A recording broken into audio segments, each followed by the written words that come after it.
I was interested in an inexpensive folding bike, and I kept seeing the Schwinn Loop online. Its price was usually about $250, but I managed to find one under $200.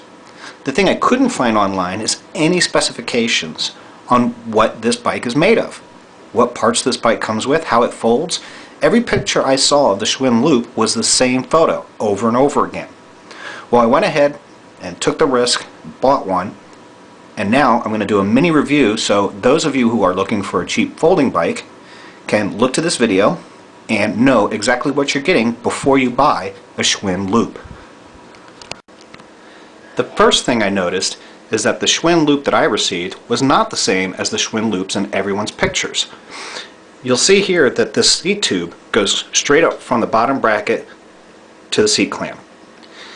In all the pictures, the Schwinn Loop actually has a full loop here with the seat tube only going about halfway down. My guess is there was some structural problems with this design, so Schwinn went with a more conventional frame design. In a few of the product listings, they listed the frame as being alloy. Well, alloy could be anything. It could be a steel alloy or an aluminum alloy.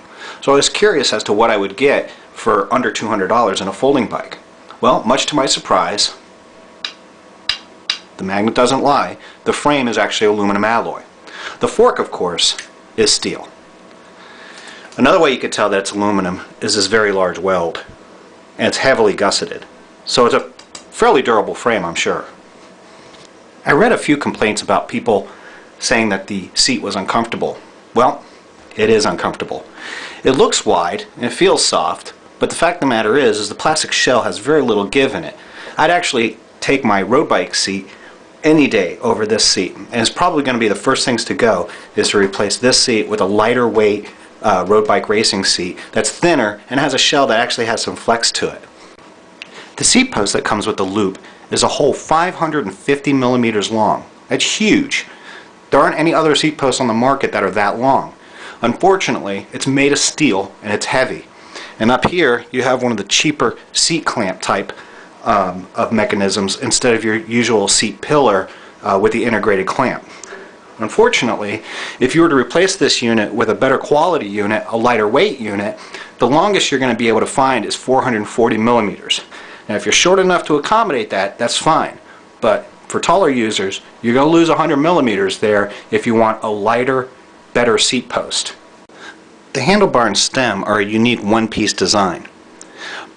But it's also unique in that it attributes to the foldability of the bicycle. Simply release the quick release and your whole handlebar stem assembly folds down. Unfortunately, this piece too is made of steel and it's very heavy. I believe there are other bikes out on the market that use an aluminum assembly like this. I'm on the lookout for that. The cranks of the Schwinn Loop are 3-piece, but they're very low end. The bottom bracket is a boron steel spindle with steel cups. And although the crank is aluminum, it's not exactly the lightest crank. And the chainring is steel. Don't let this little spider fool you. It's just a plastic cover. The chainring protector is nice. It keeps your pants from getting grease on them. But this is going to be one other part that I'm going to replace on this unit. Fortunately, it's a standard part, so basically any bottom bracket and 3-piece crank set is going to fit on this bike, and it's going to save me a lot of weight. Also, the crank length is only 165 millimeters. That's pretty short. A tall guy like me, I could use something that's 180 millimeters. The Loop has a fairly standard pedal on the left side, but the one on the right side here folds. This makes it fit into the bag easier. Fortunately, folding pedals is not uncommon. I've already got on order a pair of MKS aluminum folding pedals with a chromoly spindle, a lot stronger, a lot lighter, and both left and right pedals fold, so that's going to make the bike even more portable for me. The rear derailleur and rear cassette on the Loop are Shimano's lowest end components, but at least they're Shimano, and they seem to work well. And getting an upgrade on this isn't going to save me a lot of weight, so I'm going to hold off on doing anything with these parts. They work well, they're fairly sturdy, and I like this derailleur protector here. Really prevents anything from damaging the derailleur, so this isn't too bad. This is kind of a keeper. At first glance, the cantilevers on the Loop don't look too bad, but they're cheap, no-name cantilevers, and they're steel. They work for now, so I'm going to keep them for a while, but this is going to add weight, and certainly the performance isn't as good as it could be. The wheels on the Loop are fairly unique. It's a 24-spoke design, but instead of having 24 spokes around, you can see that they double up the spokes side by side in sets of 4. Seems to work. It's fairly lightweight. Probably will flat spot easily. One thing that surprised me, these hubs look like your typical aluminum high flange hubs. They're steel. And also truing these wheels are going to be a pain because the spokes are so close together side by side that you can't put a spoke wrench on and turn it around to tighten and loosen spokes. So I foresee that being a problem in the future. But all in all, they function properly, so I'm not going to replace what's not broken here. You also see the tires on the Loop are a nice street tire. Nice and smooth, good traction on those. So those are a nice keeper.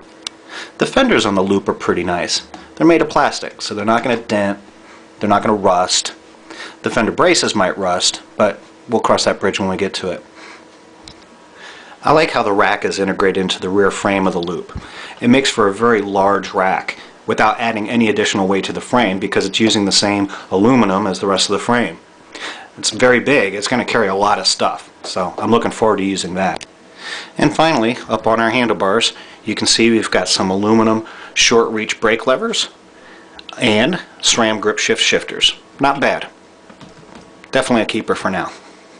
And now we're going to see how the Loop folds. First, I fold up the pedal and slam the seat all the way down. Next, I unfasten the handlebar stem and fold the handlebar down. And then finally, I undo the hinge in the center and I fold the bike in half. All in all, it takes me about 10 seconds to fold up. Now the hard part is actually getting into the bag that comes with the bike. Not much good I can say about the Loop's bag. It is cheap. It's thin nylon, single stitched. The handles and straps feel like they can rip at any moment, and it's really hard to get the bike in there. It's a tight fit.